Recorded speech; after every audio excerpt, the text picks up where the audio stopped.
How's your Ascended Heroes testing been going, if Uh, any? yeah. I haven't really been able to test all that much. Last week was what did I do? Tested with the junior that I'm testing with. Played some Guardy against him, and then I just don't play live that much. I guess I don't know. It's tough. Like I was going out of town, so I'm like, let me just spend evening with Sydney, as Yeah, much as I can, and then yeah. Now I'm back on it.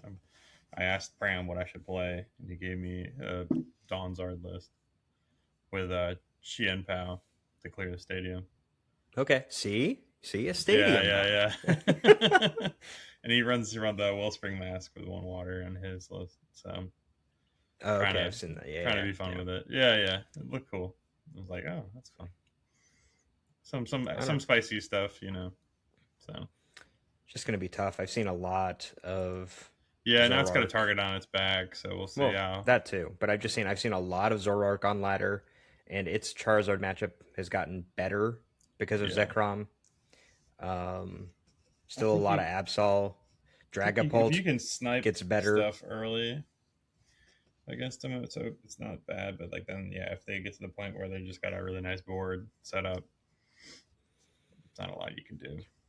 No, and Zoroark actually has the ability to kind of like be the aggressor now, which is Yeah, something that it didn't have in the past. Like you had to play the waiting game for the most part, and now I can't. I have so many games that I've played where people go turn 250 and just like blow something up, or they like Badoo until they can boss up the ideal yeah, thing to knock out, and then they hit that for 250, or they, if I played a little bit of Grimmsnarl today, and they'll boss up like yeah. We can talk Ascended Heroes a little bit a Snow after we. Runt and like KO double Snorunt, or KO like Snorunt Frostlass, or KO Monkey Dory Frostlass. Like, just taking two awkward prizes to the point that I was wondering whether or not I thought Grimmsnarl actually needed to play Shaman again in this format. I was trying to do something cute with, because I wanted to play Mega Frostlass in the deck. Yeah, And the unfortunate thing about that card, like it's a powerful card, but the unfortunate thing is that people can kind of play around the attack if they know right. you have it. So they're like, oh, cool, I'll just play my hand down, and it's pretty useless. And then you get things where you can Iono to kind of force their hand size back up, depending on how many prize cards they've already taken. And then I also, because I wanted to put a second rare candy in the list, because that was kind of another thing where the deck seems like everyone's been slimming it down to one, myself included. But the deck kind of falters in the sense that if that first Grimmsnarl goes down and you don't have a Morgrim on your bench, you're just kind of SOL. Or like they KO your Morgrim, and then you get an Impidimp down, and then they KO the Grimmsnarl, so you have no shot of having a Morgrim in play. You're just kind of done because you never get another one out. So for the justification of having a second candy, and I also wanted to include a 101 Dust Noir, which Ooh, that'd be served fun. like three purposes. So one, because you play Pokepad now, you can find it much more easily.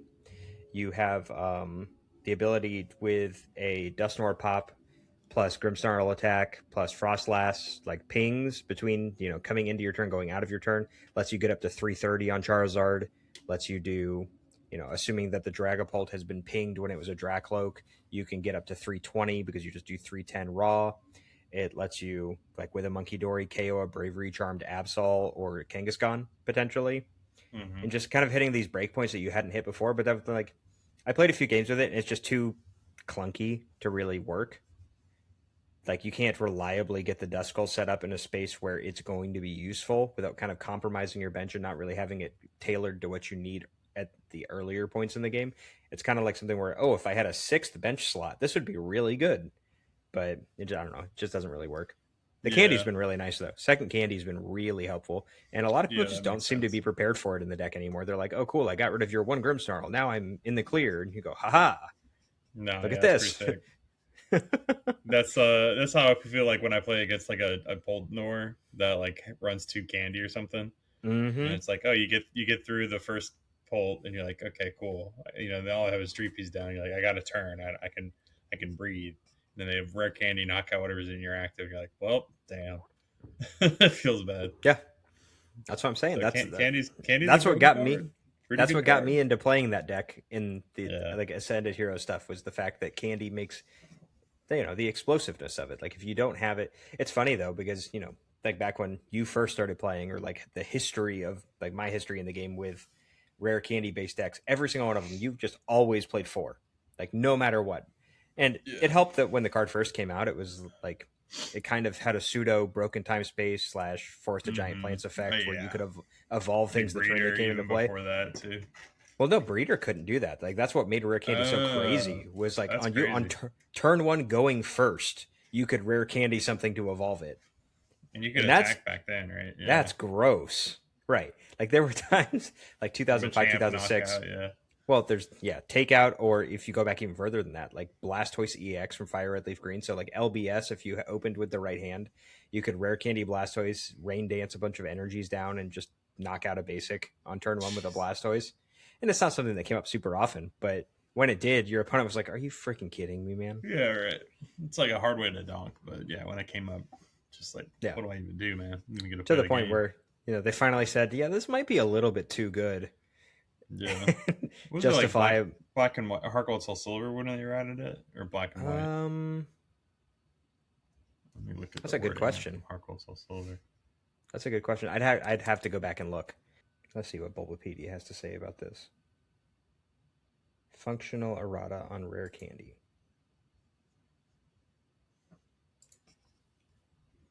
Yeah, so Well, it so was Heart. black and white. In black and white, an errata was issued for this card, which means it can't evolve a basic Pokemon into a stage one, or evolve a Pokemon during the player's first turn or the turn the Pokemon was put into play.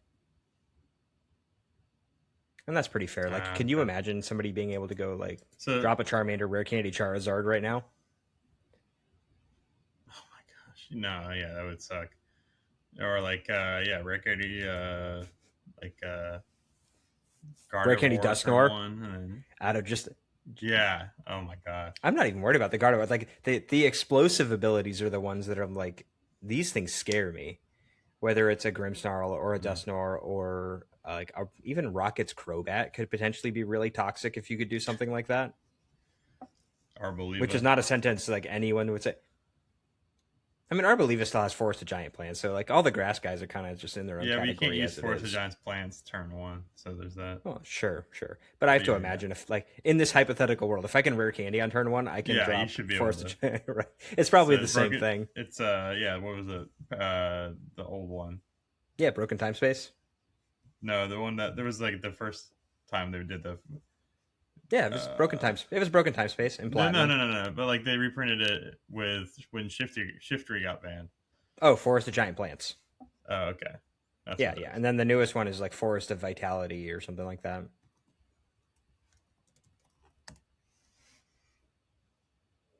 But yeah. Yeah, yeah. Okay. So this week we've got Seattle results, which don't really want to spend a ton of time on Hmm. this tournament. Like, it's pretty interesting. It was cool to see Truin Tran come out. I Yeah. believe I saw talk that this was like his first or second regional tournament, Oh no way. and winning an event before his brother That's could, despite his brother's numerous that's top cut crazy. Oh appearances. my gosh. Yeah. This is the second one on Limitless. Yeah. I So played in and it was a Vegas and really got top 20. I got a top 32. So that's pretty sick. killing it. Yeah. Something in the blood in that family apparently. But it was really nice, like in the heartwarming kind of familial sense of Pokemon, to see his brother run on stage and give him a hug after he won the Yeah, event. I walked by the crowd and like I saw him, or it was like it wasn't on stage, but it was over in the like they how they like set the tables up for Top Cut, and like Hmm. his brother and all his friends were like watching, and then when he won the game, like it was top eight, I was watching. I walked by, they all like gathered around him even there. So like I think it was just a great run for him. Like it's his first deep run, right? And like for him to win his first tournament where he makes Top Cut like that, it's like pretty amazing. Yeah, I'm. Like I brothers in don't. Pokemon is a good kind of story too. Oh, Like sure. Like the Sable House brothers. I mean, you go yeah, back further, like the Nance brothers, the Sakooms. yeah. And then more recently, you have a good amount like with the Schmanskys, with who else? Now the Trans. Uh, Yeah, no, the trans. So there's like, I There's mean, a me there and was my brother. another I'm not like we were that competitive or whatever, but there's it's another recent pair. Oh, the oh goodness, one of them made cut this weekend. The Ginsburg brothers. yeah, Nathan and yeah. So they're out there, and it's Hmm. pretty neat. Like I mean, honestly, I think a lot of times it helps because you kind of, especially when you're close enough in age, you have the inbuilt kind of testing partner. Yeah, and Especially then we when saw you like were younger kids. in juniors, you had Kenji and Annabelle Ono, Yep, yep, and that's cool 100%. too.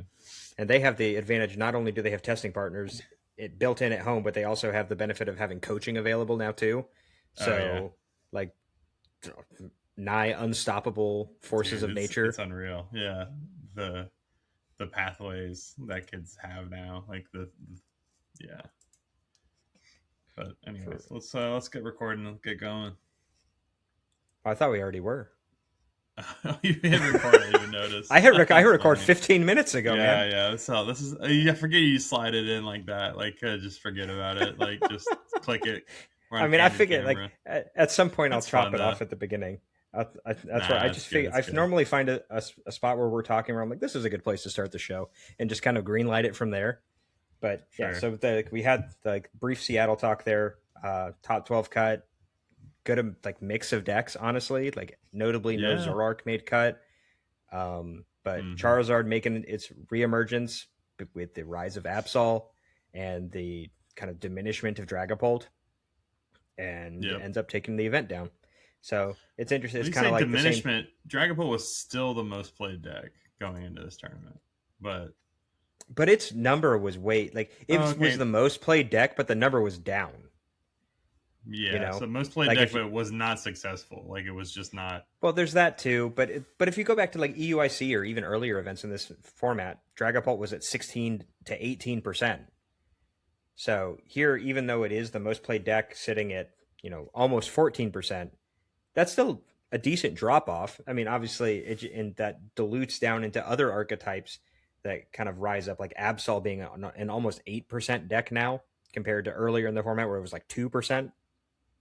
And I think the rise in presence of things like Absol or and Zoroark they both jumped up at this event, and I think both Yeah, of they those are did. just in this format in particular just terrible matchups for Dragapult if they're played well. Mm-hmm. So I mean, it doesn't really surprise me to see Dragapult not succeed in overly large numbers. Like we obviously Andrew Hedrick, big Dragapult stan, did make cut. Had Mm-hmm. some pretty unfortunate luck in his ASIM round on stream where he ended up losing to Mason Lovato with his Joltik box deck. Um, Andrew just kind of drew past for most of game one Mm-hmm. to the point where he had Badooed a Joltik twice and then Halucha KO'd it on the bench to be able to evolve or get a supporter off of his prize card. Coincidentally, got an Iono off his prize card to Iono Mason down to like I think 4 and got his. I don't know. It was really wonky. Like tried to make a comeback in that game, didn't succeed. Won game 2, and then game 3, Mason just kind of ran him over again. Mm-hmm. And Joltik doing Joltik things. Like if your opponent bricks once, good for you. And then if you get the opportunity to choose to go second in one of the other games and get off a turn one Jolting charge, you're probably in a really good position to be really aggressive, especially in this against a stage 2 evolving deck that, to the best of my knowledge, like Andrew, I don't think subscribes to the theory of running Rare Candy and Dragapult, and yeah, confirmed. So not surprising that a deck that doesn't have Rare Candy to get the stage 2 or get things out of range of amp you very much very quickly, it's going to be pretty easy to just go knockout with Iron Hands and give that guy his last hurrah before he Yeah. sunsets in the upcoming rotation. Does he? Well, I think he loses. He may not. He doesn't disappear. Oh I yeah, don't because I believe. mean, Oh no, he does. He there. does. He's G. He's G. So that menace is finally gone. For some reason, I thought even if it was H, like Maridon rotating, Yeah, I some thought of the was kind of a big futures enough stay blow. around, but yeah, Right. he's gone. Okay, Yeah, fair enough. we get to keep like Iron Crown and Iron Valiant. No, Yeah. not for you. No, I mean, no, I'm just more like, what are we doing? If you're not playing with Iron Hands, if you're like, yeah, like what other future Pokemon do you really want to play with? Yeah, Right. No, exactly. Like like Raging Bolt the sticking around is kind of an anomaly. I feel like because yeah, we lose Sada, we lose, um, well, that's pretty much the main thing, right? But Yeah. Um, No, one thing I noticed, and I'm going to give a shout out to Dean Nizam. Crustal had a 50% conversion rate, and like there were some Crustals not too far outside the top. Um, Yeah, they top, mentioned it on the stream a couple of times. yeah, which was kind of surprising. Like we haven't seen that come around. There was a slow king deck on stream, and then Yeah. it got destroyed. But went against Dragapult and did that, and then yeah, I don't know. Cool to see some like end of format wackiness. You know, people aren't just slaves to the same four decks. We're getting, I mean, like you said at the top, we're getting a lot of variety now, which is fun. Yeah. Um, And even when you look at the like so as those numbers for like Goldango and Dragapult drop from that like over 15% number down closer to 10, all these that percentage has to go somewhere. So things kind of leveled out a little bit as the format kind of drew to a close and we get to just mildly evolve the format. Like there are some new tools. Obviously PokePad's a big deal, Zekrom's a pretty big deal, but the new format more or less you're going to have the same players. Like the way that they interact with each other changes a little bit, but there aren't any really truly new decks. Like the big new cards from this expansion are what? Mega Dragonite, not really going to do too much. Maybe like I've seen talk of people replacing like taking Emma Huggins Flareon deck, and you take the Pidgeot out and you put Flareon in instead, or not Flareon, gosh, Dragonite in instead, because it mm, also serves as a way to one hit KO things because it does 330, which is not terrible, but I mean, like, I yeah, guess maybe that's like a niche application for that card, yeah, I but don't see otherwise, that really changing the deck for like Pidgeot's pretty good in that deck, right? Like it's is that it really is doing a for sure. huge? So yeah, it's just kind of a I don't know. Like, is that really an improvement, or is it just like a lateral move? But yeah, I don't know. Boy, I'm looking at some of the limitless tournaments, and it doesn't look like there's anything new coming up. Like maybe Rocket Spite Ops gets some play. Um, I mean, obviously, people are going to try the Honchkrow deck. Like, you're still running into, I'm yeah. still running into that all the time. I have seen a fair few people. The weird thing, so TCG Live's in a really weird spot right now, and it will be less so now that Mm-hmm. Phantasmal Flames is finally over because there were still people that were attempting to somehow ladder into games in that format. So they were Yeah. clearly running like quote unquote suboptimal lists when you consider that Ascended Heroes is available. And on top of that, I also have seen a fair number of people that I've queued into that are running post rotation builds of decks. Oh, So that's like goofy. they're running Petrol in decks that realistically by all means should be running Arvin. That like decks that shouldn't have unfair stamp as their A spec are running unfair stamp. And it depends on what time of day I'm playing at. Like if I'm playing early in the morning, or if like I'm up with the baby at like 3 a.m. or whatever, and I'm playing, I'll hit players that you can tell have a screen name that indicates that they're a Japanese player. Like typically, a lot of them just literally have their name as their screen name, and it sounds like a Japanese name. And um, They're playing post rotation. 100%, Yeah, all every single that one of makes them. sense, right? Because like that's just them trying to get testing in for a tournament or try a new deck out in their format. You know, we just haven't caught Right. up. But But it's really crazy that Japan just doesn't have the ability to do that. So they have to like yeah, use not yeah, it would be firewall. Oh nice my if they gosh, had their own server, right? Like or something like that. or Like a something. Like I'm surprised TP, but I guess that it's the culture thing over there, right? Like they've mm, got enough local card shops, a easy enough, like good enough public transportation. It's easy enough to get around to find a card shop that most people can realistically go out and find somewhere to play cards when they want to play cards without having to just do it on the internet. I mean, yeah, I guess. But there's a reason why there's Japanese players playing on Oh, PDCG Live. 100%. 100%. Like, and you're gonna get better testing there than even at your local card store, even if you're in Japan, I imagine. So For the most part, I would yeah. assume. But yeah, But I how know. was your week? I don't think I even asked you that yet. Like Just baby stuff, man. busy? Yeah. Tiring. Baby's doing well though. So I took her to the pediatrician, and she's gaining weight at an inappropriate rate, and everybody's looking healthy. My wife and I are still relatively sleep deprived. We're trying to figure out a better kind of overnight system, and we think we may have something nailed down. It's so funny because they're like we have the age gap that we do with our kids that Mm-hmm. it's like I don't even remember having to do some of this stuff when we had our son.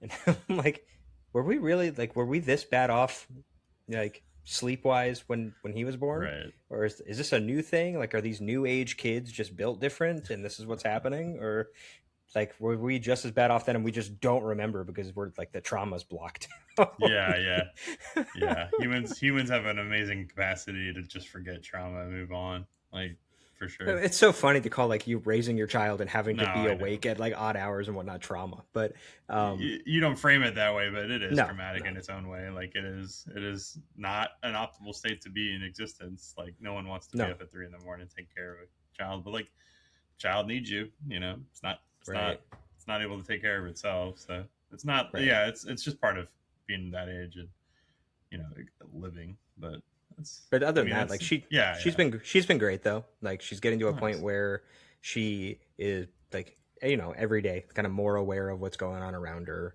and it's just going to be really special to see all that develop. And then with my son, just more baseball Mm, all the time, literally like 3 days a week, and still making sure that we have time for that. And then on top of that, um, just playing a lot of Pokemon, really trying to figure out mm. what I want to play for Orlando, and I'm between a few things. Um, yeah, between a few things, haven't really settled on anything concrete yet. I'm And I curious. We finish your story and I'll ask you a question at the end. How's that? Sure, sure. I was going to say it'll be really interesting to see what happens in Puerto Rico this weekend, just to see Mm-hmm. what people's kind of initial takes are on it and how seriously or how well prepared people will be for this SPE on the opening weekend. And then we have Houston to follow up, and then just kind of the data from both of those to feed into, well, what do I want to do for Orlando? Right. Yeah. So my question, because I'm getting back into testing for the first time, and like I haven't played since NAIC 2024. Um, so to me, as somebody that's coming back into the game, I mean, I keep up with the game when I play. It's not like I'm not competing or not thinking about the game at all. But how do you get ready for regionals like after not playing for a while, or after you know like with a limited amount of time as a dad, as and are you just playing on your phone a lot, like playing, how do you get 100%. how do you get keep playing on your phone? 100%. That's fair. It's So not that's I guess ideal. that It's no. absolutely not ideal. And it's something that I've had to adjust to and become like make myself available to the idea that this is how I have to do it. Like this is the methodology that works for me. And but still, like the whole thing that I always circle back to, like I've had people ask me before, like how do you, what do I want to do if I want to play better, want to get better? It's like play with intention is kind of the big thing.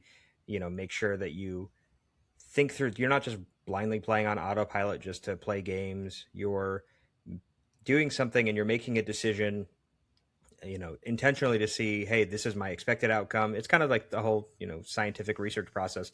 I'm going to do this thing with this expected outcome. Did I achieve that outcome? Oh, and you find out yes, no, check, like, and you figure out where along the way, and you iterate on these things, because at the end of the day, Pokemon is literally a giant super branching flowchart, and mm-hmm. you have to the best players get to a point where they've memorized these paths of all of these outcomes for all of these matchups for their given deck, and or they've gotten far enough down the flow chart that they can then examine kind of the branches from a given endpoint where they've stopped potentially, and will be able to adapt on the fly, and they have enough experience in game to be able to do that. So it's really just being intentional is really big. um, if you make a change in your deck, like if you're iterating on a deck list, stick with it for a minimum of probably 10 games, and make sure that the change that you've made either has, like, just give it a fair shake, whether, and you can determine, is it impactful? Was it, or if it was not impactful or was negatively impactful, was it negatively impactful because of its own sake, or was it a consequence of other circumstances that were, so you can't necessarily say, oh well, I took Badu out of my deck and now suddenly I've lost every game. Well, it's like, okay, well, how many times have you gone first versus second? I mean, that's probably a bad Correlation's example. not causation. Yeah, I got it. Exactly, exactly. But really, it's volume of games and how much of your attention span you can dedicate to it overall. Yeah. Do you take notes at all when you're taking? Absolutely not. Yeah. See, that's But that, again, that's a me thing. Like if that's yeah. something that works for you or whoever is trying to do this, like if you want to take notes, I know a lot of people do spreadsheets, Mm-hmm. and that's something where maybe that would work better for me, but because most of my gameplay does happen on a mobile device, like I just don't have the luxury of being able to do that. Like I play it on an iPhone for the most part. Like 90% of my Pokemon play is done on my iPhone, which speaks either to, like, I wouldn't say it's necessary. It's probably a combination of poor phone habits and the fact that I just don't have the time to sit down at my desk and get on my computer to play TCG Live, and I don't have time necessarily to go to a card store to do it. So it's like finding the time where I can, and it's like just a game here or there. Like games are typically quick enough that if once you've gotten the basics down of whatever deck you're trying to play, you can play through your first turn relatively quickly, and then you just become a victim. The biggest burden is how long your opponent's turn takes. Mm. And there are some people that play abysmally slow on TCG Live, and Yeah. I don't get it whatsoever. Yeah, they'll And try to there like time you out, and it's like, oh my or gosh, something dude. like Yeah, and or I've just take forever. that was also really bad when Phantasmal Flames was so legal. There were people that were mad that you were playing Ascended Heroes cards, Oh and so they gosh, would try to emote you or whatever. yes, Yeah. 100%. I have had multiple people over the past week like full emote spam, take the maximum amount of time per action possible, and I'm just like, Oh my okay, goodness. well, I'll just go do the dishes while you're doing this, and I'll have my phone nearby Yeah, enough yeah, that whenever you're done throwing your tantrum, I can continue my gameplay. yeah, Or, I mean, if that's not worth your time, if you don't have the patience to be as stubborn as I was, you can absolutely just concede and go play another game. Like, who cares? yeah. Like, I think I have a hard time sometimes when I play on live where I am results oriented more than process and like knowledge oriented, which Okay. is just self defeating. Where I'm like, oh, I'm doing really good with this deck, and then I lose one game, and it's like, well, I don't really want to play live anymore. That's tough for me, and I need to get over that. I think on some level because, like, yeah, I need to get more and excited to learn a deck for the sake of learning a deck and trying out new cards in that deck just to like see if they actually make a difference and swing Hmm. matchups and do what they're supposed to do, rather than like win games. Like win games, sure, like that's the end goal of every person that plays Pokemon, but I think the more important thing when you're testing is to like gain knowledge, to like Yeah. have to bank those things, like you said, to fill out your flow chart, to make those branching decision trees and like fill that up with in-game experience, with putting yourself in weird situations and like how to play out of them. Like all that stuff's way more valuable than like, winning. And Right. Oh, for sure. And you get to build like the mental muscle memory essentially, so that when you do, and there's definitely a disconnect between playing on live and playing in paper, to the point where like when you're physically handling the cards, like your brain processes the information differently. So ideally, mm-hmm, if you can play in paper, it will be more time consuming, but it is definitely better for you. 100% full stop. I think that playing in paper is better than playing on live. Playing on live is just kind of a substitute for doing it, and it's a little bit it's more time efficient slightly, but like there's obvious downsides, like there's bugs in the client. Sometimes you can't rewind plays. It's harder to play with someone, I think one of the ideal things, and one thing I had done prepping for NAIC last year as an example, was I did a lot more webcam games playing with people that I knew, and that was I found that to be very helpful. But it was at the time in my life, like I had the luxury of having enough time available that I could sit down at like once a week and for like 2 hours at a time and do that. But the approach that I did not I've not oh, wow I've not always been this way in terms of how I'm attempting to approach the game and look at it. It used to just be, oh, this deck's cool, this deck beats this deck, and I want to like make sure that I win this matchup, this matchup, this matchup, and this on paper does that, but I don't care about card counts, and like we just kind of wing it more or less. And now that doesn't work anymore. Like it would no, work back in the day because lists that weren't was definitely a refined. Like philosophy shift over time. Like yeah, there used to be like the broken deck list was just like four ofs, and like you didn't really sweat like well, tech cards. or But not but even that, but okay, you go would ahead. end up with a position like deck list that just most people's deck lists sucked. Like Yeah. full stop. People's decks, even at Worlds early on in the game's lifespan, people's deck lists were not good.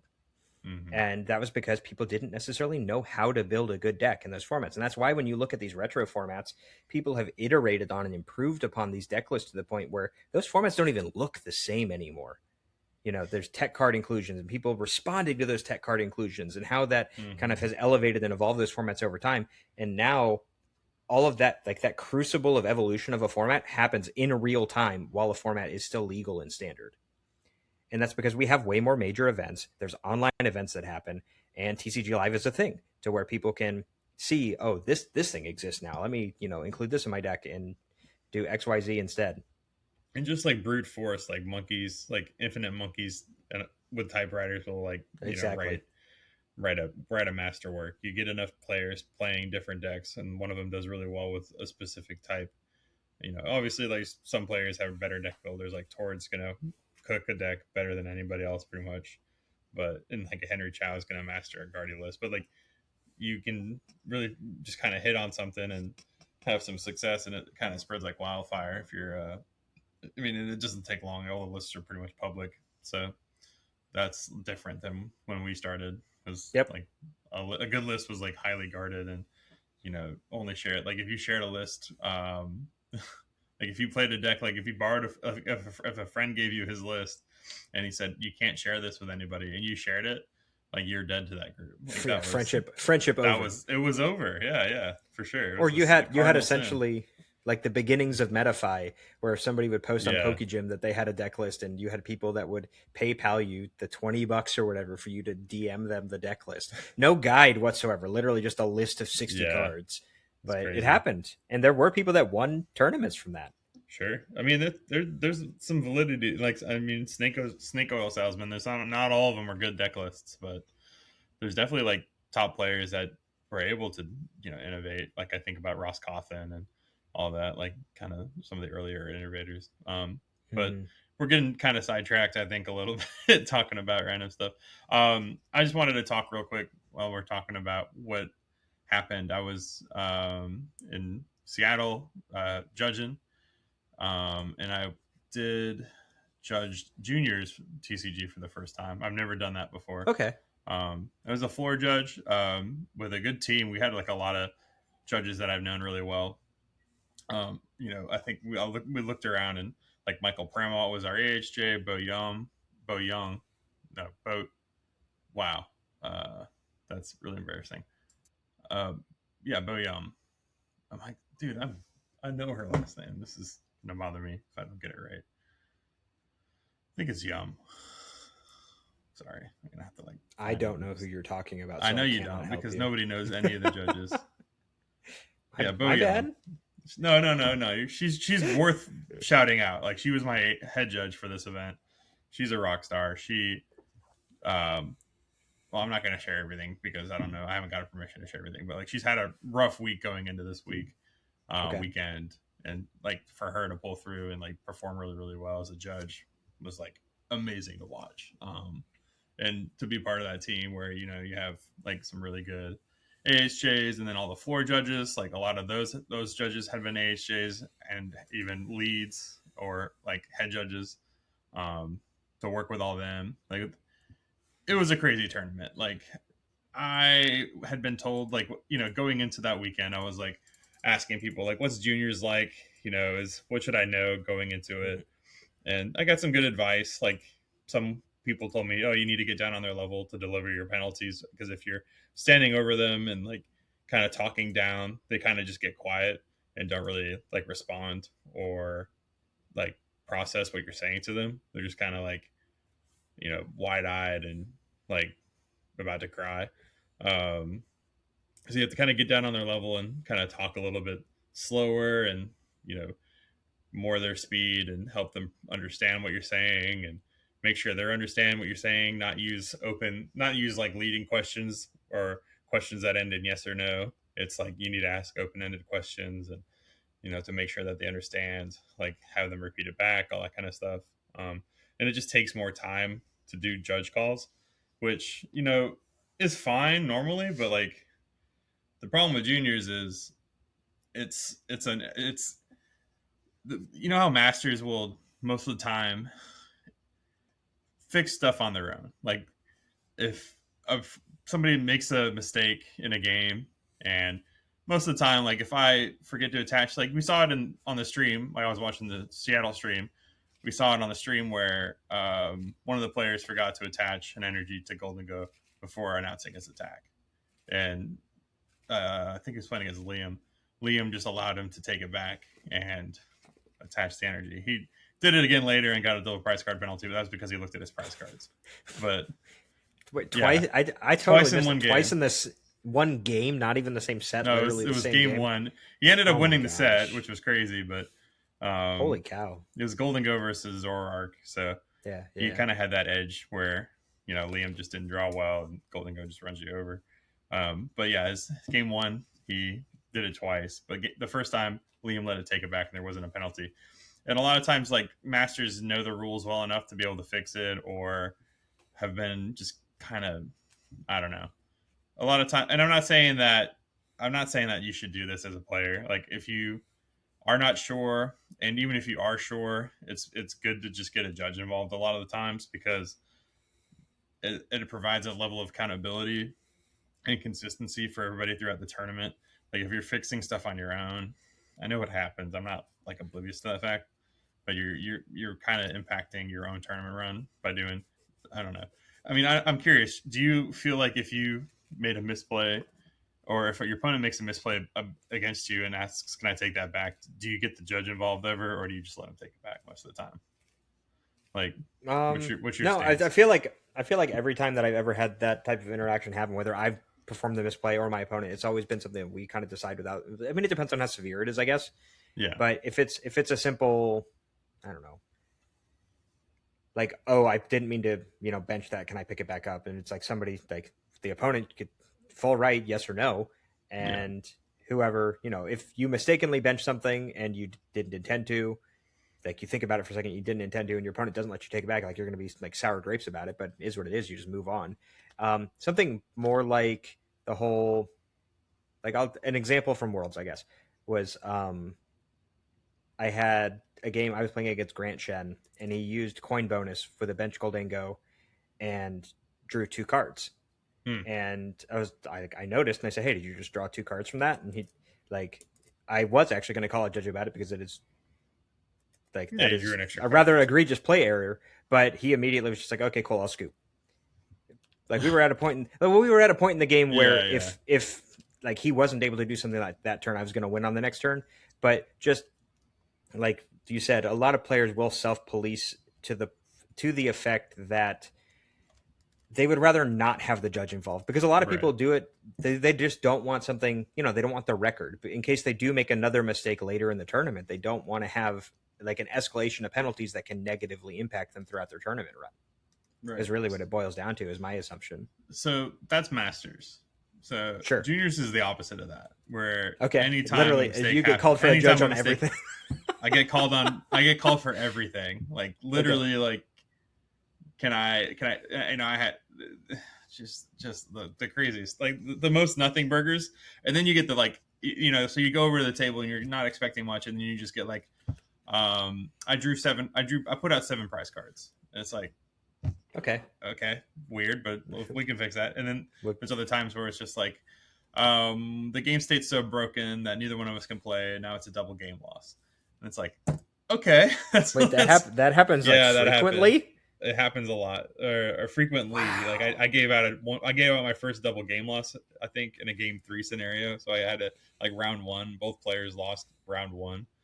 Um, so that Oh, was I wouldn't even realize that that's the that's ultimate the kind of result of if that out. Like that's the outcome of that. They don't play like a tiebreak game for game three. no, no, Wow, like, that's so um interesting.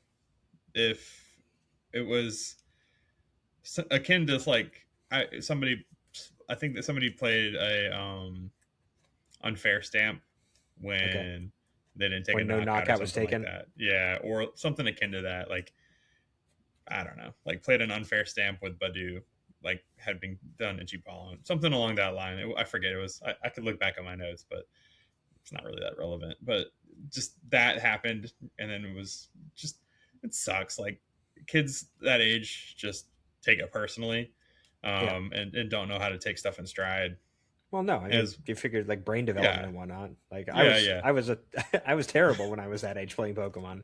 I yeah, distinctly remember like I think I was 9 or 10 in a card shop and like just lost a game and like my head hit the table and I started crying because it yeah, was yeah, like the yeah. last round of some event or something and I was like, so I Oh, mean, I had to give out 100%. I had to give out 2 game losses in our last round of phase 1 on like round 8. and that was tough. And I even gave like a double prize card penalty, and I saw that player like phase two, and I'm like, it's just I don't know. It's it's a tough one. So that was part of it. Like so going back to like every call you get like six hands up at the same time in your area, Gotcha. and you Okay. have to like deal with one individually, and you can't be too fast because they're not going to tell you the whole story every time you ask them. Like you have to really investigate and like figure out. Like they'll tell you a story. You just have to like then decipher whether that's what actually happened or that's how they're presenting it to you because they're not like perfect at explaining the scenario Sure. or Sure. they don't really understand what's going on to the full extent of like how that breaks the game state. They'll just say like, "Oh, I did this." It's like, okay, then you investigate. Did you play an Iona? Did you if you did that, then what card did you do? Like if you played Buddy Buddy Poffin, like why did you put a card from your hand back into your deck after you Buddy Buddy Poffin? Like that happened. Like they shuffled in a card after they played a Buddy. And then some. Like I spent the whole time trying to make it like trying to like rewind a DPC to the point where we could go back to playing. And then the last piece I uncovered was like, oh, you shuffled the card in after you played a Buddy Buddy Poffin, and now your deck's Bebe's popping. yeah, now you now you have an illegal deck, and we can't recover the card. Holy Just cow. game loss. So it's just like, That's so that crazy. that was like the chaos of juniors, and then on top of that, in round three, the fire alarm goes off. 30 minutes or 20 minutes into the round, just without any context, the alarm goes off, and we're just as judges.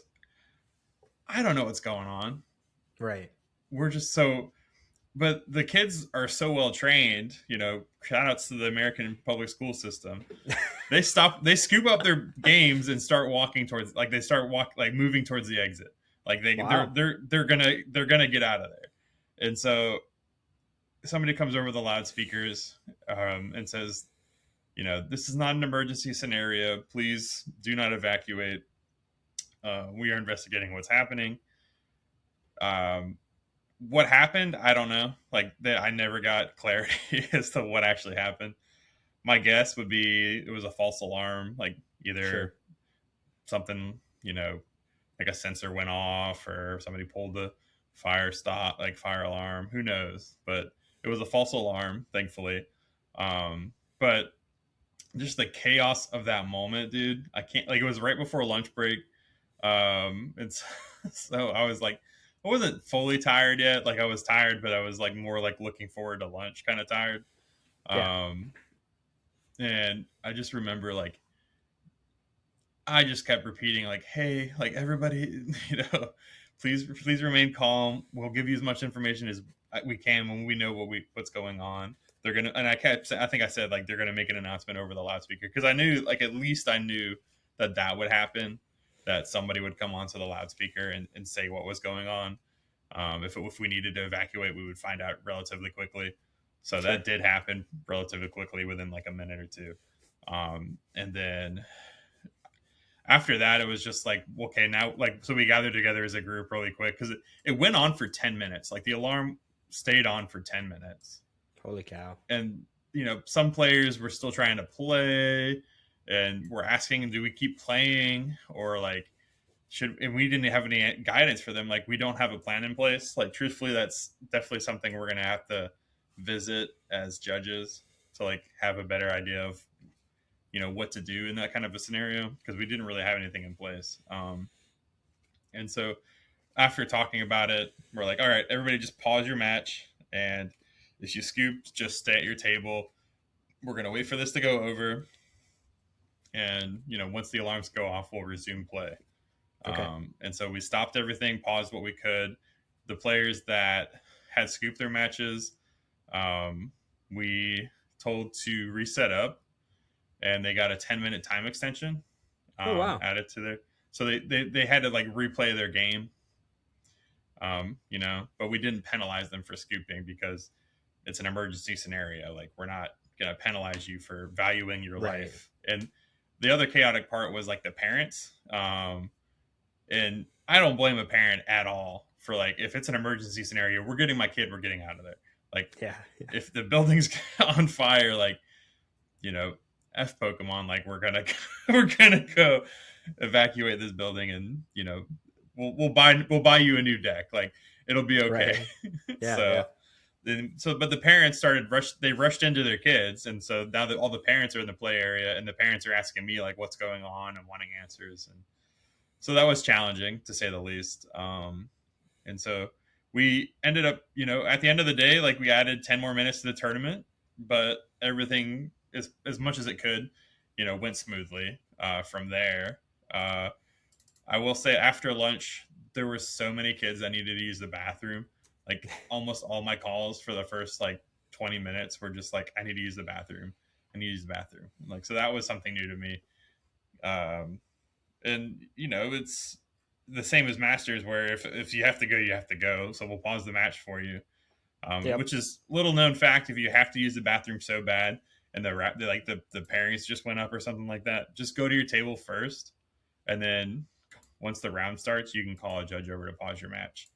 If like that's like the better strat than being late for your match. Being late for your match is like so much worse than calling a judge over and just having them sit by your table or like standing in your general area to make sure your opponent's not doing anything while you're at the bathroom or whatever. But so all that to say, like juniors, I had a great time. I also got to do judge the TCG Cup on Sunday, and I got to watch a really good finals between a Zoroark deck and a Dragapult Charizard deck. I think the Zoroark Okay. was Sebastian Lashmet, um, and the Poltzard was Wyatt, somebody else. I'm trying to remember his name. He was a senior that aged up last year or this year, relatively new, but just a really good set. Like Sebastian, like made a pretty crucial mistake game one where he drew 4 cards off of unfair stamp and like just gave the win Okay. away. That kind of so just got a DPC. Like I was not able to stop it in time. Like I stopped it as he was drawing his 4th card. I'm just like, did you? Ugh. So that was tough. Um, but game two, he opened really poorly. He had a Badu in the active and a Pheasantipity on the bench, and 3 bosses orders and a bunch of energy. And so he spent the first 3 turns manually powering up Pheasantipity and bossing up something just along, like bossing up different things on Wyatt's board just to buy turns and kind of stall out and prevent the donks and the KOs or whatever. And he did just enough. He took 2 knockouts with Cruel Arrow. And then he was able to set up like multiple KOs with Darmanitan, to where he never went down. Like he never went past um, 3 prize cards until like he won Okay. the game, and so that prevented Wyatt, who ran Acerola's what is it called? Acerola's Israel's Mischief. mischief. Yeah, he ran Acerola's Mischief and Poltzard to where he could never be at 2 prizes or less than 2 prizes, and that's one way to get around that Zoroark infinite like damage, like 20 times the amount of damage on you. So now that you can. Sure. So that was just amazing to watch. Like what a comeback to like start so poorly and still claw your way in there, and it made me like really like I like Zoroark. I just don't feel like I'm that smart, or like I'm not at that level with that deck. So that was really fun to watch that finals. Just a really good set. And yeah, it was like just a really good fun.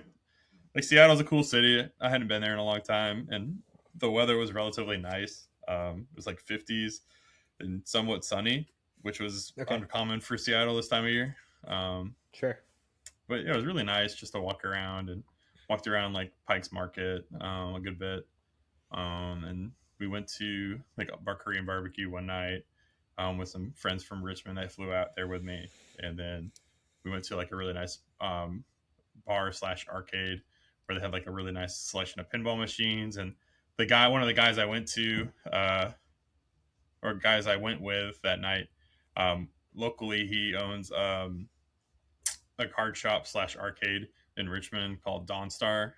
His name is Dakota.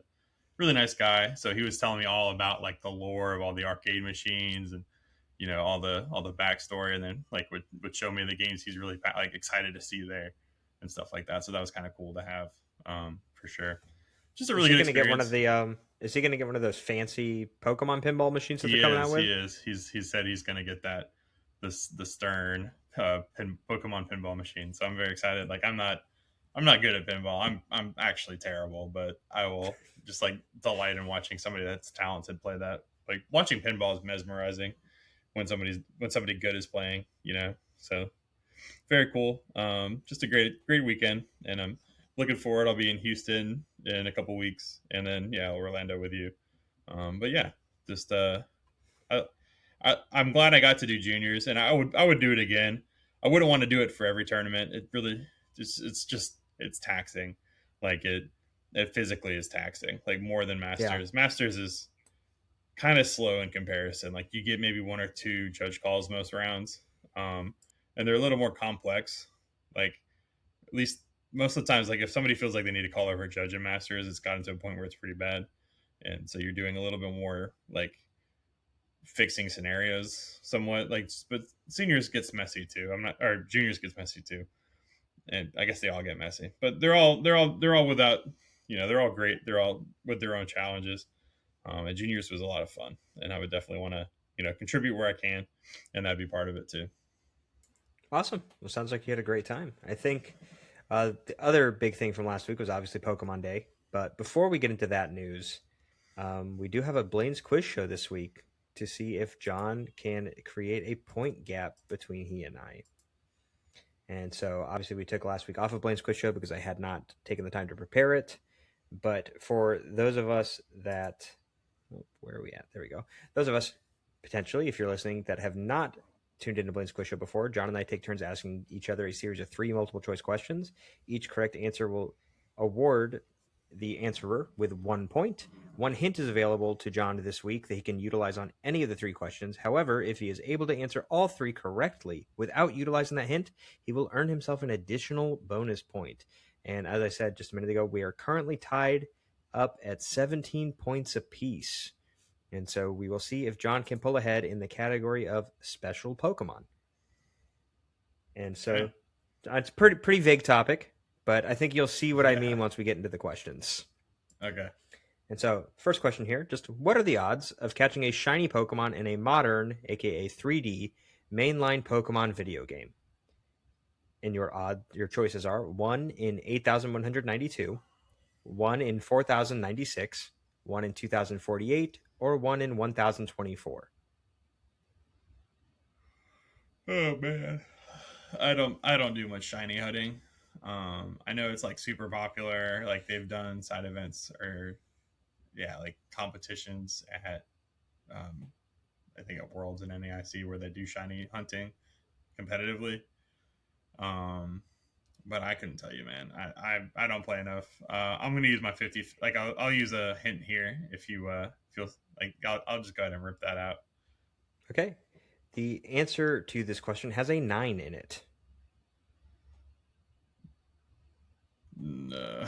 Okay, so it's either 8192 or 4096. I'm gonna lean towards 4096. 8192 feels a little high, and I think maybe in like the back recesses of mind I've read 4096 somewhere, so I'll just guess that one in 400 4900 4096. And you would be absolutely correct, Okay. John. However, that is only the case in these modern games. If you go back to games that are pre-Generation 6, so when it was still 2D, top-down Pokemon, the odds the full odds shinies in those games were actually 1 in 8,192. Wow. And there are ways in all of the games to improve them. Like there's the shiny charm, and now I think you can like make sandwiches in Scarlet and Violet that let you do it. And if the Pokemon's part of an outbreak, it's further improved. Like it gets to the point where your odds of getting a shiny are actually really, really, really good if you set yourself up for it correctly. So shiny hunting has become infinitely easier than it used to be. It's not all just soft resetting and hoping that you land things on the right seed in your Yeah. RNG for the game anymore. But Yeah. I Still, remember seeing that with like legendaries back in the day, where like people try to get hmm shiny legendaries, and it just took them like literally like 8,000 tries.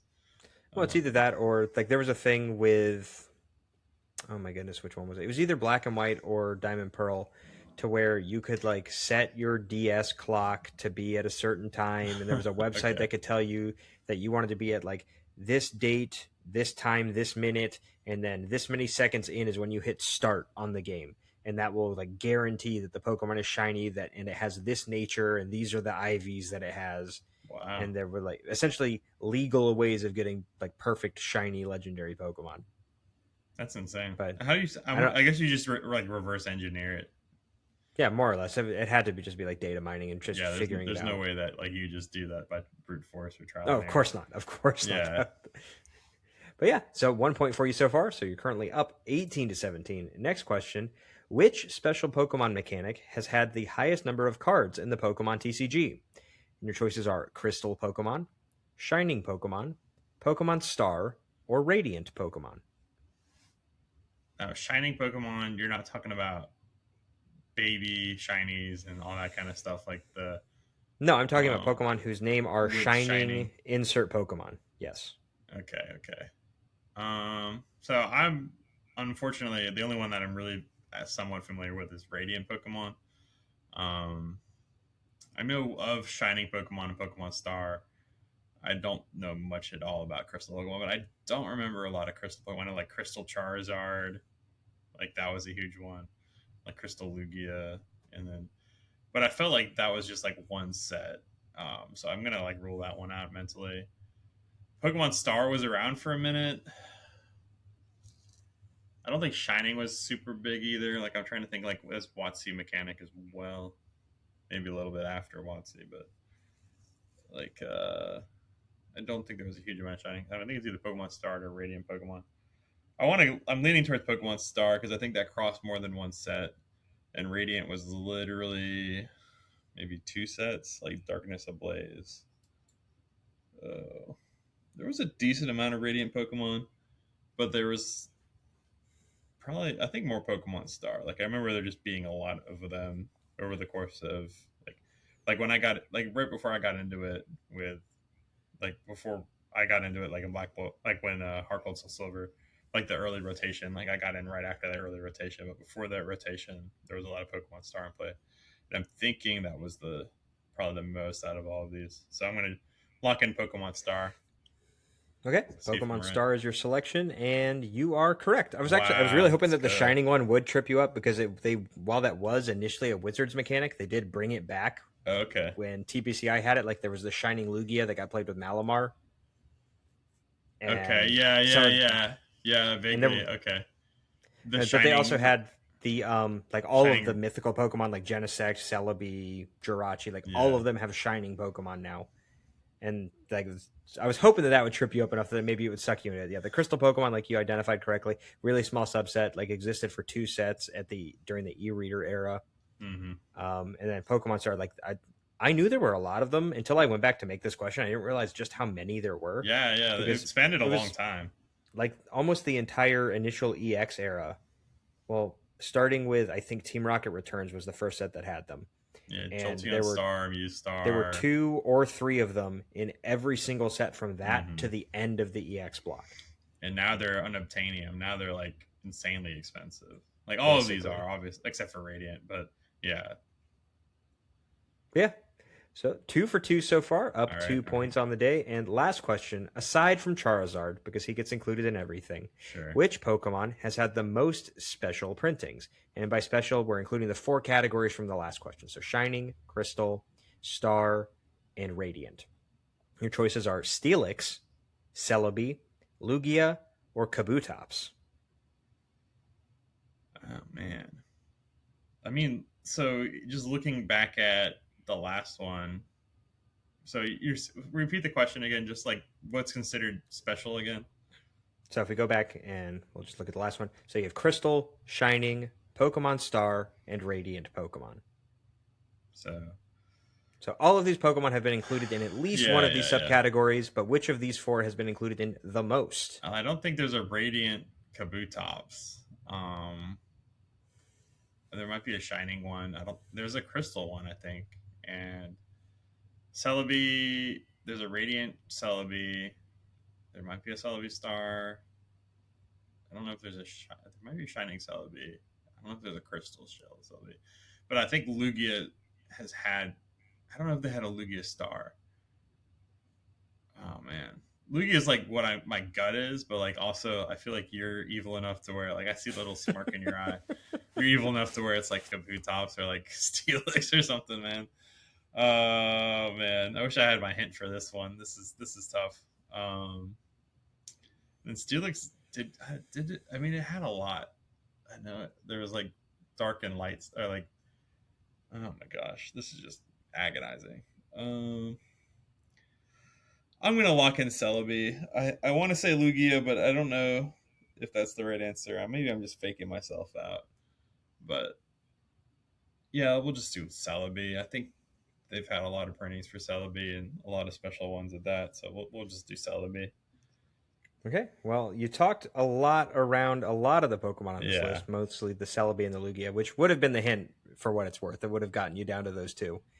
And it was, in fact, Oh Celebi. my gosh. Whew. So Kabutops did have a crystal printing. It also had a shining printing, but was neither a radiant nor a star. There was no Lugia star. There was a crystal Lugia and a shining Lugia, but Mm-hmm. it was never a radiant or star Pokemon. Celebi was actually included in all of these mechanics except for crystal. Right. So Okay. we did have a Celebi star. There was a Shining Celebi, and there was a Radiant Radio Celebi. And then Celebi. Steelix, there was a Radiant Pokemon and a Shining Pokemon, but not for the other mechanics. Yeah, the Crystal one was the one that was kind of the monkey wrench, and was hoping that you might, I don't know, think enough I on almost it picked that Lugia. it was I was close. It was so close. close. But yeah, you went 3 for 3 this week. So even utilizing your hint, you got 3 questions right this week, John. You were up to 20 points to close out the week. So way to go. And we'll see how I can perform next time to see if I can keep up with you as we move forward in the next edition of Blaine's Quiz Show. Thank you, Aaron. That was very rousing, very emotionally stirring. Hope our listeners got a lot out of that as much as I did. Reliving the the the bygone eras of you know some really pretty cards. I think Crystal is probably one of the coolest looking card sets. Like the whole and like the jumbo box toppers that are see through or whatever from that Yeah. era are probably some of Yeah. the coolest cards ever printed in my It mind. reminds me a lot of the Stellar Terra Pokemon that they came out with, Mm-hmm. where like even though they are all colorless on the crystal Pokemon, but they have the same kind of mechanic where the energy types on them are like their typical type in the card game at the time, plus 2 additional ones. So you get to see like 3 different energy symbols on the card, and they pop out because it's a colorless card template. So it really just like, but they had some really weird choices. Like there's a Golem that's a crystal Pokemon, which is just kind of odd to me.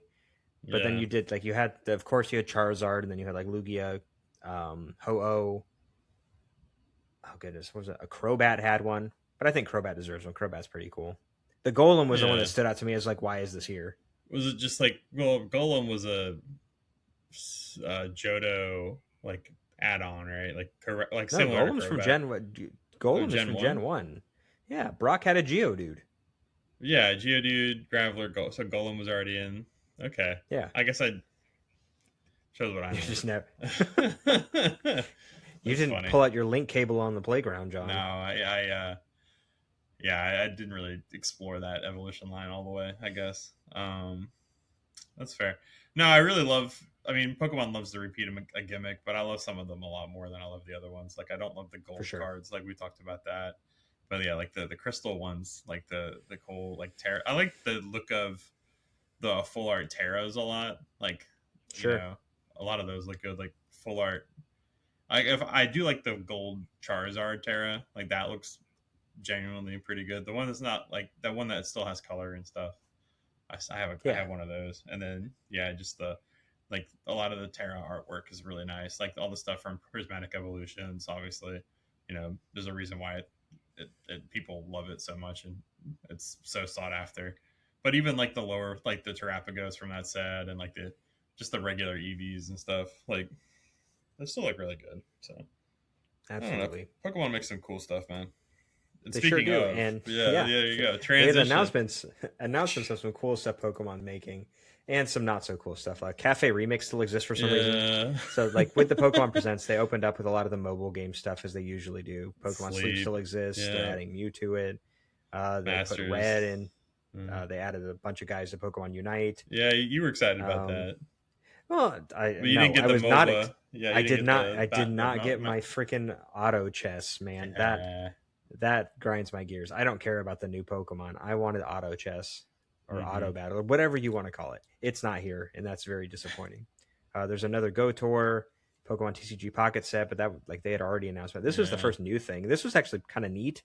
I haven't looked Yeah. at this, so I have no idea how much it costs, but it's a little like basically music box with Bit swappable too. cartridges with the Game Boy soundtrack for the original Red and Blue games. And my understanding is they said that they went through and made sure that the sound, like the tone of the sound, is identical to what would come out of a Game Boy in the 90s. So you can Yeah. get the ultimate nostalgia hit. Nostalgia's a hell of a drug. Yeah, the people are gonna buy this up. And it's funny to me, like I remember like when what was it, the Nintendo Classic, the little Nintendo console came out, and Sure. like we got a lot of that. This reminds me of that, where we're just kind of feeding into that and just repackaging old material. But like it is just it's aesthetically pleasing, and it's a cool thing to pull out. And it's a discussion. Like I don't know, if you're a Pokemon nerd, it's like, and especially if you are a Gen 1 fan, like this is pretty cool. So Yeah, my only thing is like I hope this comes with a storage case of some sort because this looks like a lot of cartridges. I'm sure you could, yeah, like it should, or if it doesn't, you could probably find If something. right. Next nostalgia hit is Mm, Gale of Darkness coming to Nintendo GameCube for Switch Online, which is pretty cool. I've heard like yeah, mixed reviews about this game. I like it a lot. I because I knew it was coming to Switch Online, I actually ended up like bundling it together and took that Coliseum and some other stuff, and that's why I now have a Switch 2. Was like meeting some dude off Facebook Marketplace and like swapping retro video game stuff with him to get the new console. oh, sick, nice. So, but now I can still play the game again. Yeah, So yeah, that's yeah, pretty and cool. better graphics, I'm sure. Like, No, I'm or at sure. I least, think at it's least literally in my understanding for all of it's an these Switch emulator. Nintendo Switch Online things. It's 100% just an emulator. Okay, at least the load times are better. Maybe we'll see. Yeah. We got the re-release of Fire Red and Leaf Green. And have you ever played these ones, John? For honest with you, I had a life. There was a period of my life where I literally just didn't play Pokemon. Basically, I did Gen 1, and Uh-huh. then I think the next Pokemon game I played was Sun and Moon. Oh Um, wow. yeah, and I mean, I got back into the card game, but I didn't even own a DS. Like, I didn't have a 3DS until I got second place at a nationals tournament where first place got a 3DS, and I got like booster packs, which probably now are worth like 5 times what a 3DS is. Um, to think back on, but I traded like the booster packs and some cash on top to the guy that won, um, for that 3DS to, Gotcha. because he already had one, or like I don't know, he didn't want it bad enough to where I wanted it. So I still have that 3DS. Funnily enough, it's right here. So with a little Premier Ball tag and everything. It doesn't look anything special. It's just a basic No, it's 3DS. just But I'm sure it's a plain one. yeah, Like it's I red. know. I like the I color think at that least. the year that the 3DS came out, they had a. It was the year of the emergency rotation, so the like Mm, Heart Gold Soul Silver year. I won the 3DS tournament at nationals that year nice. with like Simi Sirion Mega or something. So like that was the only reason I had a 3DS. Yeah, But yeah. yeah, so Fire Red Leaf Green No, that coming would have out. been DS. There's no way that was Oh, you're 3DS. right. No, you're right. That would have been regular DS. Yeah, yeah, So still okay, fine. That was the only reason I had a DS at the time. yeah. But I the had a DS, but I just never had Pokemon games. I think, gotcha. but We got like maybe I. Fire Red Leaf Green coming back. Like that. I think the big weird thing is that they're $20, which seems like a lot to me for a game that's this old. Like now, granted, the like if you bought the actual hard cartridge version of this game, they're like at least $100, I believe. They Yeah, might actually be more. So like the for the like availability perspective, that's pretty cool. But this game is really old. Like this game's Yeah, more than 20 years old. Why are we paying $20 for it? I don't know. I mean, in this day and age, like emulators exist. You can probably jailbreak a Switch and play it on there. Not saying you should, but or like Well, on the you figured computer. that like there's so many Pokemon ROM hacks. Like Fire Red Yeah, and Leaf Green undoubtedly are available online. Like the one kind of I guess draw for this is that they've announced that it's going to have Pokemon Home that's functionality. probably So the main reason. Yeah, if that's something that appeals to you as a player, like you want a Pokemon that comes from Kanto and you want to transfer it up into your new games, or maybe there's a move that it only learns in this game that you want to then hmm. transfer up into something later down the line. How does Like I that guess work it, with like older generation stuff? Where if it's a fairy type or like learns, I don't know, like how does that work? Like like a fairy, like that's normal type in like the in this game, original. it's a normal, yeah, it's a normal type in the original game, and then when you put it in Pokemon Home, it'll be the modern type. Okay, so it just That's it all. just retrofits it. Okay, Yeah. I It's guess not that like makes sense. you can't have a weird typed Clefairy or Jigglypuff or whatever just because it came Right. from Fire Leaf Green. Next thing was an announcement like Chris Brown came on and showed the world's artwork for this year, Yeah, which this was is anticlimactic. I mean, the artwork's cool. Like, I like the space theme. That's pretty sick. But like, I was kind of bummed out that there wasn't any more information other than like registrations going live soon or something like that. yeah, we'll get to that point in just a second. But like Sure. that's I'm trying to figure out why this is the theming overall, honestly. Yeah, And it is kind of there's confusing, huh? there's a lot going on here too. So like normally in the world's artwork, you kind of get the like if you look at last year's artwork or the Hawaii artwork as an example, like you got to see the Riolu with the goggles that was diving, and you could kind of pick out like the merch Pokemon from the artwork. And this one, I'm having a harder time doing that. Like one of them, I think this Curlia right here, like with the briefcase and whatnot, that looks like it might be a plushie, Yeah. just because it is kind of a stylized Curlia. But otherwise, I don't know what else would be a. Oh, wait a minute. What is this guy on top of the Hydreigon? Something wearing a Oh, that's hat. a. Oh, it's a Palmy. That's probably a plushie too. That seems like a Uh, plushie Pokemon. Or we're just gonna get two different Pikachu's because we'll have Space Pikachu and like Champion Pikachu. Because I'm assuming this whole side of the artwork is supposed to be like Pokemon Champions themed. right. What I don't get is there's no pole. Like, there's the streetcar, but it looks like a Rayquaza. Like, Right. that's just and then there's like the Golden Gate Bridge in the background of San Francisco, And then and you have all some. these weird planets. But like, yeah, the rest of it, other than like those two touch points, just feels very almost out of place for because it's not like it's Houston or something like Space City. Like San Francisco, I guess, is a tech capital, and like I don't think SpaceX is headquartered there, or like No, Space they pulled all their stuff out of California. yeah, right. So I don't know where you're getting the space theme from, other than just like, oh, we really haven't had a space theme in a long time. Let's Yeah. let's let's rehash a theme. So I don't know. It looks cool. I mean, it looks like I like the Hydreigon. That's pretty cool. Like that's one of my favorite Pokemon from Gen 5, and you get a lot of Gen 5 love here. I like that. Like you get the Tornadus, and um that's about it really. So I I will say like that. there is a like for reference there is a NASA center in San Francisco. Okay, but I feel like that's not a huge like It's not like a big no. draw to the city. It's not something that a ton of people are aware of because I think everyone I've heard talk about this so far, nobody has made mention of it whatsoever.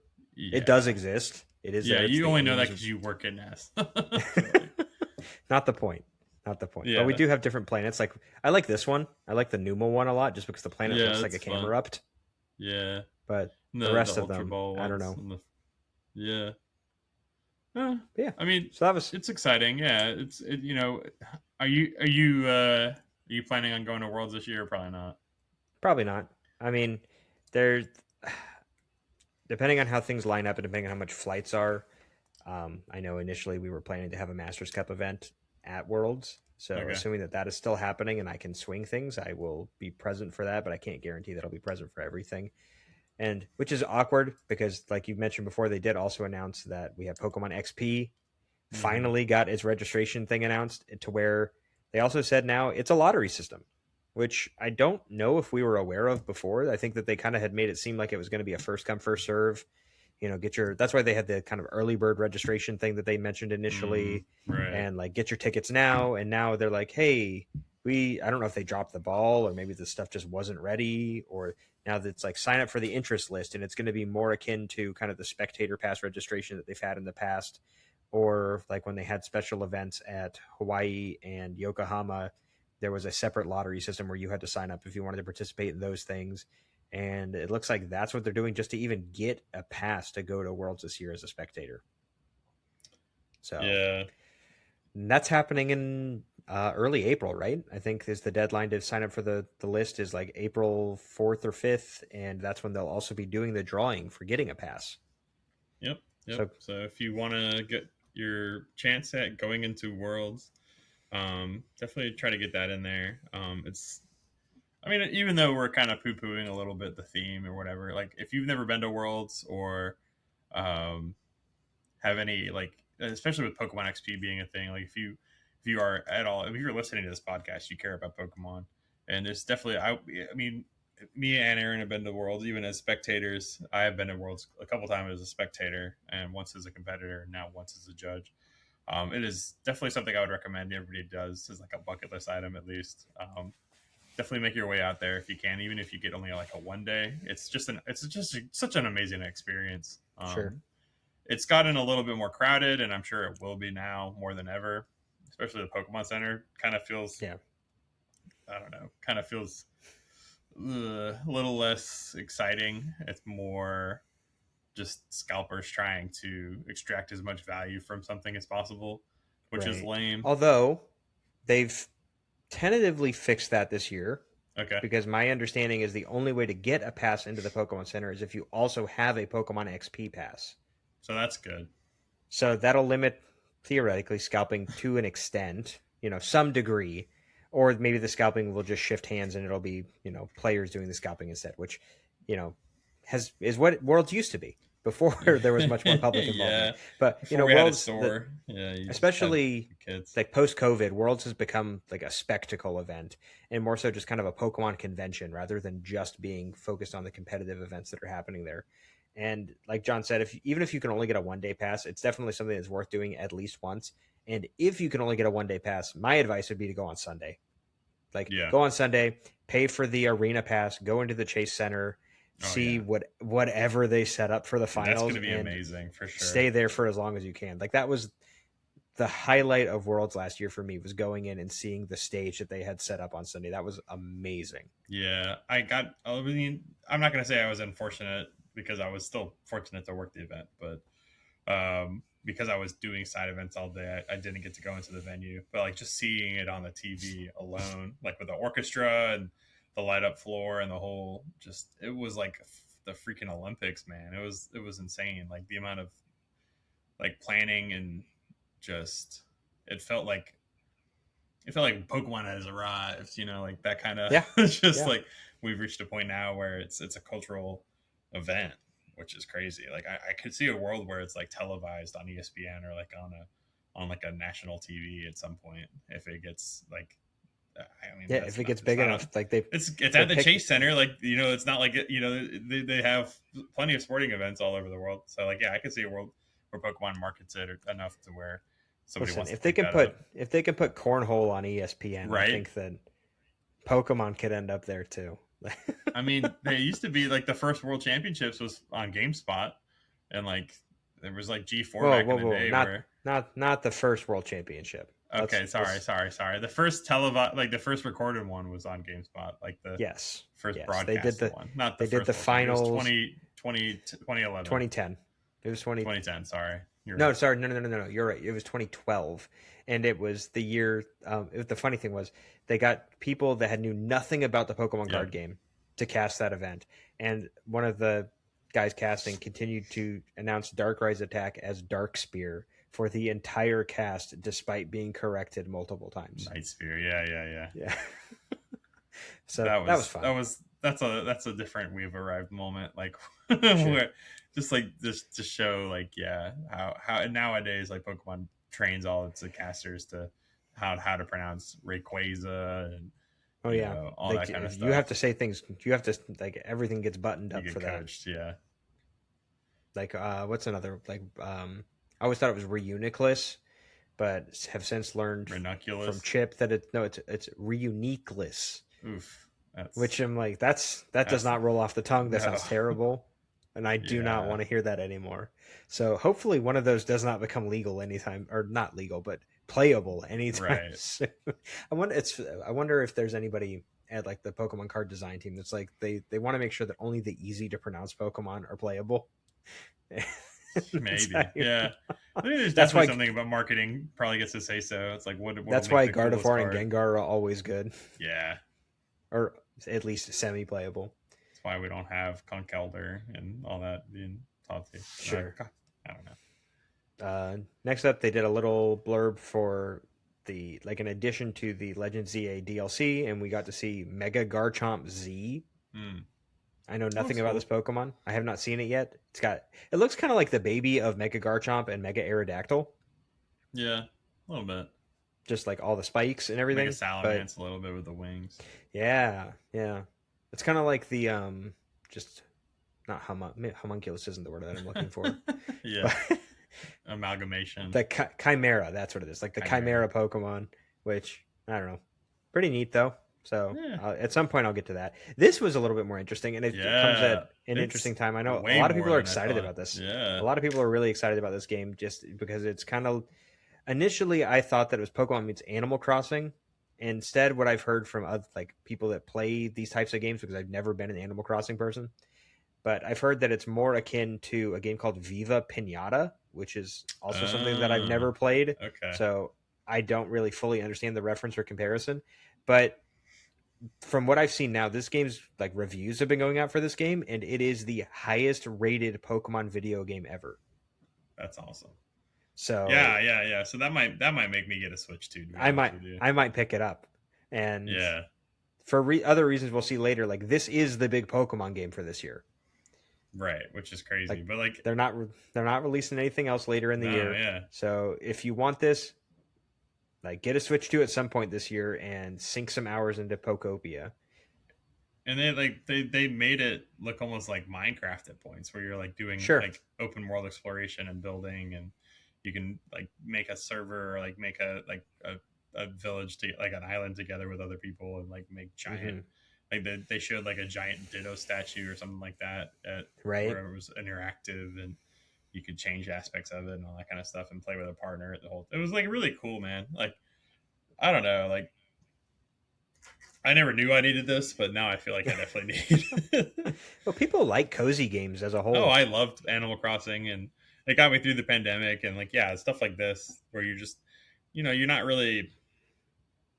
There's less of a like stakes. The stakes aren't high, but like you just can sink endless hours into this stuff and just Sure. open world explore is really cool. And the chef gradient is pretty sick.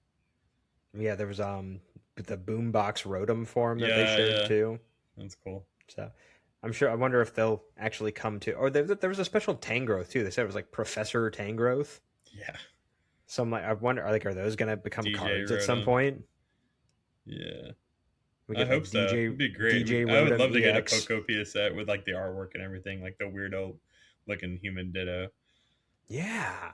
See, okay, now we might be onto something. Yeah, yeah. And speaking of card games, they did Yep. announce we are in fact going to get a 30th anniversary set, and they showed a bunch of like, well, here we'll just play this trailer real quick. Hopefully, we don't get like So, DMCA'd for it or whatever.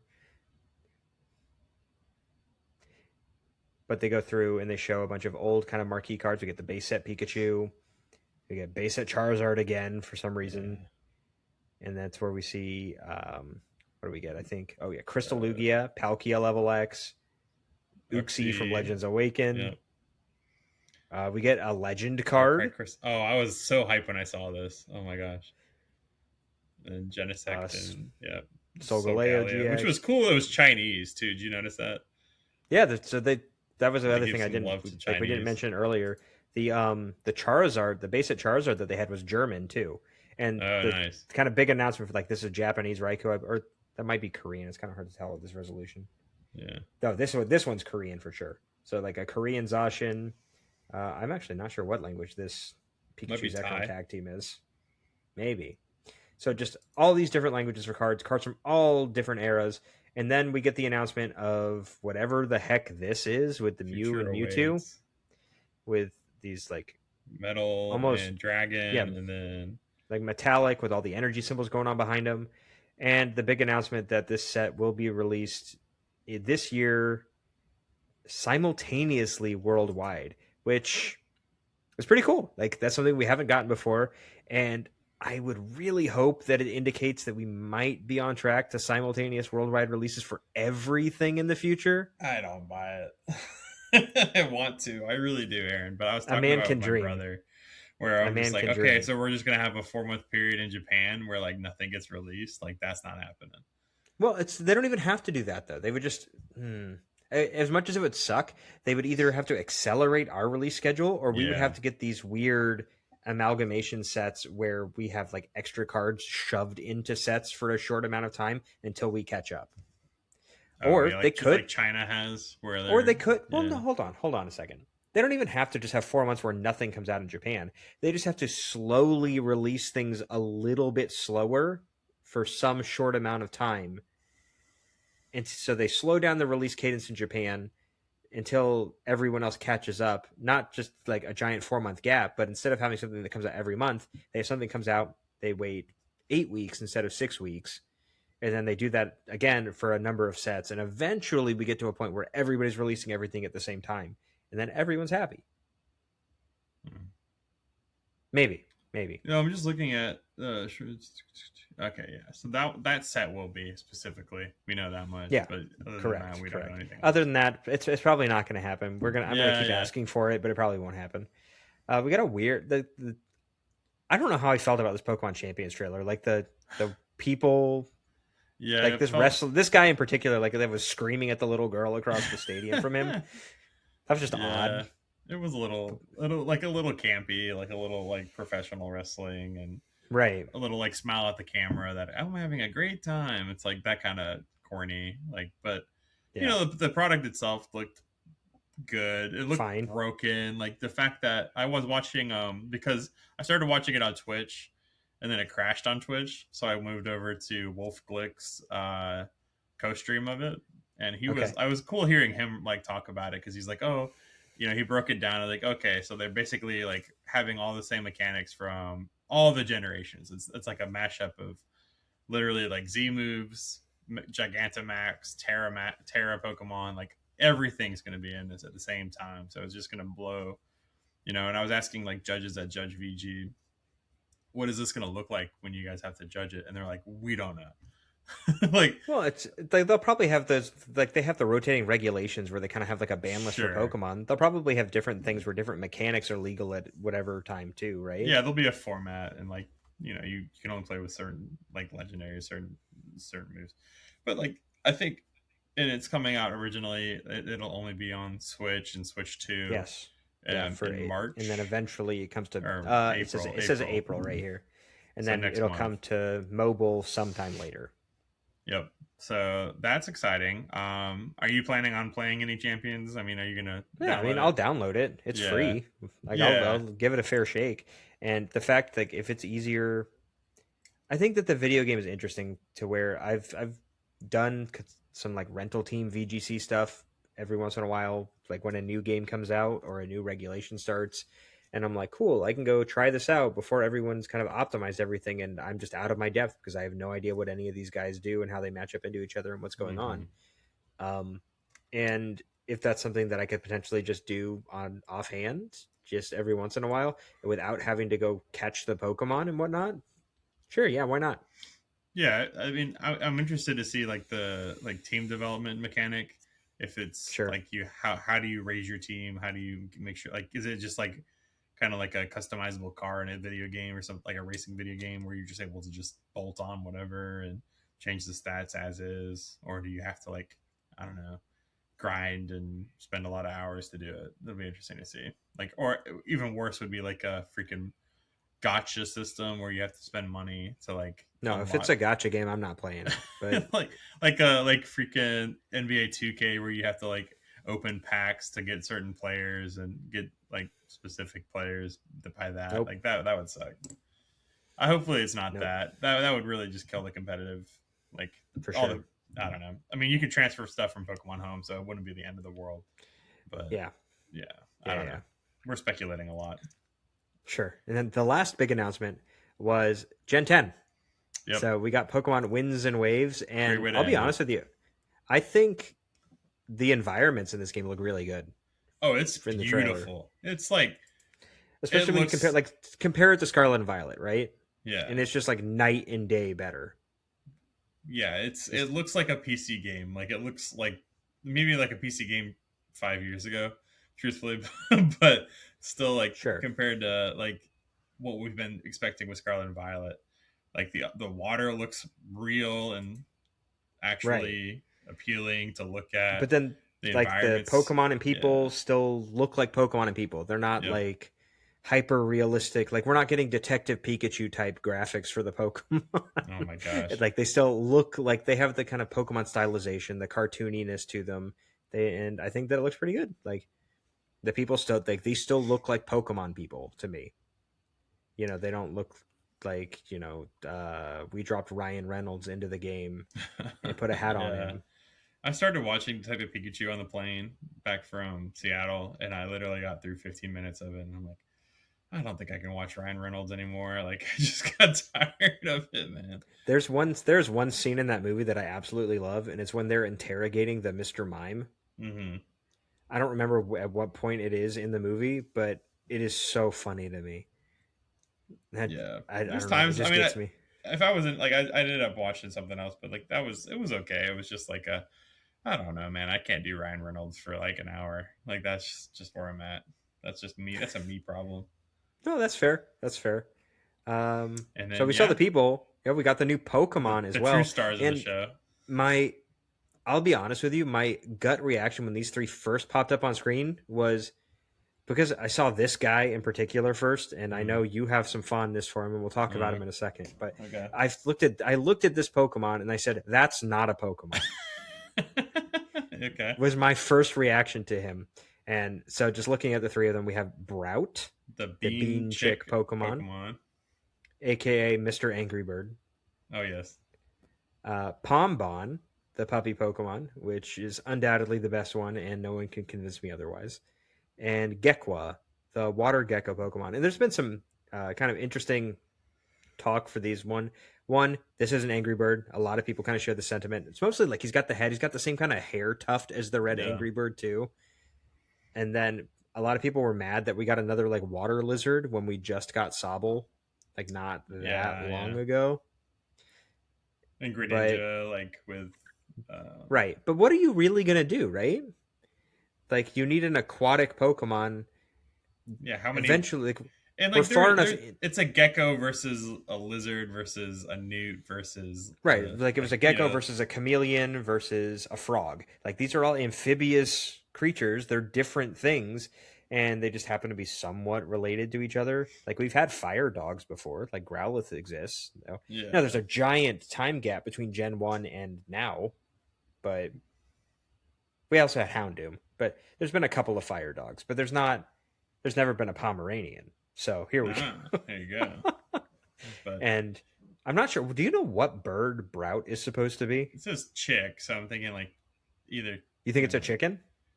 at least originally it's got black feet, so that reminds you of like a crow. Okay. But I don't know, man. It's perfect the way it is. That's all I'm gonna say. I've also seen a theory about what the final evolutions for these guys are going to look Okay. like in terms of. So the region it seems to be based on like Polynesia or like Southeast Asian islands, Hmm. and I know I saw Wancho had posted on Twitter that that was kind of the sentiment he had as well, and he like loved that the representation was coming to the region for Pokemon and hoped that it would really do it justice, and that's really cool. Like if you've got a thing based on like your home region of the world, you would hope that they do it justice, but that the final evolutions for all these Pokemon will be based on traditional like Japanese art forms, into Hmm. where Brout is supposed to represent sumo, Oh, that'd be sick. and they think that he's gonna have like a sumo diaper basically on whatever the bird looks Yes. like. This little kind of color tuft on Pombon signifies that he's going to be representing calligraphy. So we'll Okay. have like a painter dog, which unfortunately probably means that it'll stand up on two legs, Yeah. which is very disappointing to me because I don't know, it would be really cool if it's just a big dog. And then Gekwa is a geisha, and that kind of goes along with Mm, like the eye thing and like the makeup motif that it has going on. But yeah, so it it's makes interesting sense. Pokemon. Oh, the only new Pokemon we got besides I don't know if these things are new Pokemon. They're really weird. They're just like Pikachu went out on It's vacation and got a brand tan. new look. Yeah, just as some Pikachu. So I don't think it's a new Pokemon. Maybe Well, we got Mr. Windy Chew and Miss Wavy Chew. Like, it's like a definitely a plushy, oh, sales million tactic. percent, Yeah, million yeah, percent. for sure. It's funny. Um, I don't know, man. This game looks beautiful. It looks like it'll be a blast. But yeah, hopefully, you know, And if you we always, didn't buy I a always get, Switch 2, if you didn't buy yeah. it for Pokopia, you're going to buy it for this. Well, you got like a year and a half at this point because it doesn't come out until 2027. So that's one thing. Right, that is true. They did say not till 2027. They didn't say we don't know when though. Not So yet. it's like could be January, but I feel like that would be really weird for them to release it right after Christmas. When's Pokopia come out? Like pretty soon, right? It comes out like this week. I Okay. think. I'm pretty sure it comes out on Friday. Wow. So I mean, I can see a world where they do it pretty early. Like usually, mainline games come out for like Christmas, like in November, right? Exactly. And So that's that'll why I be would interesting to see if it does that or if they change it up. goodness, like to announce. So if you think about ZA, like where they announced it one Pokemon Day and then they didn't really show anything until the next Pokemon Day. This one feels like a little different to me because they're already showing essentially gameplay where like you have the actual map of the region, you have the Pokemon models and the character models in engine in the game that and you can see like the environments and the buildings and whatnot. And they're already showing that in a trailer. So I feel like it's more likely to be earlier in the year, but I just don't know when that would fall, right? It's like Yeah. I don't see a world. Part of me wants to say, what if they just release this in time for Pokemon Day next year, or like right around Pokemon Day next year, just sometime early in there. Like I guess Mm. maybe a late winter, early spring sort of deal, or maybe in the summer. Like that could be a really good summer game too. Like kids get out of school, Yeah. pick up a Yeah. copy, jam it all summer. Yeah. I don't know if I don't know enough about marketing to know like when the optimal No, time to release a mainline game is versus like when is it done? Like, do you hold on to it for another like 4 or 5 months just because you can get more money? I don't think anymore. I think Pokemon's big enough to where people will just buy it. Like every time a new Pokemon game's come out, it's like the highest selling Pokemon game ever. Basically, at yeah, least for mainline stuff. But so I don't think you really need to like buy into the we need to release it for this Christmas season because like it's probably fine to like people are gonna buy the console specifically to play this, and if they have a console, they will buy this game. So but I'm excited. Every time we get a new generation, it infuses the TCG with new mechanics and new players and new people getting into just Pokemon for sure, the first time. So that's really exciting. Just people beginning their new Pokemon journey, and I'm glad that we get to help them along on that journey. And I'm looking forward to many more memories made with all those new Brout fans, Brout believers, Brout bros, if you will, uh, trying to carve out their love for that Bean Chick Pokemon. So but yeah. So that was Pokemon Day. We didn't really talk about what to expect or what we expect going to Puerto Rico this weekend. mm-hmm. Truthfully, because I'm still personally trying to figure things out in this format where not much has changed, but at the same time, enough has that I think that there will be a shakeup. But I'm not positive on where I expect that shakeup to happen. And realistically, I don't think that we have online in, enough online data to really form that conclusion either. And we don't have any Japanese data to go off of. Like No. they may have had some city league tournaments, but those are very questionable results at best. And so we'll just have to see. Like this will be the real first kind of foray into the format for a lot of players. And I'm curious to see how it evolved over its fairly short tenure as a standard format. Yeah, it'll be interesting. I mean, I think the main takeaway is Pokepad. It makes existing decks like Dragon Ball Dusknoir just that much better.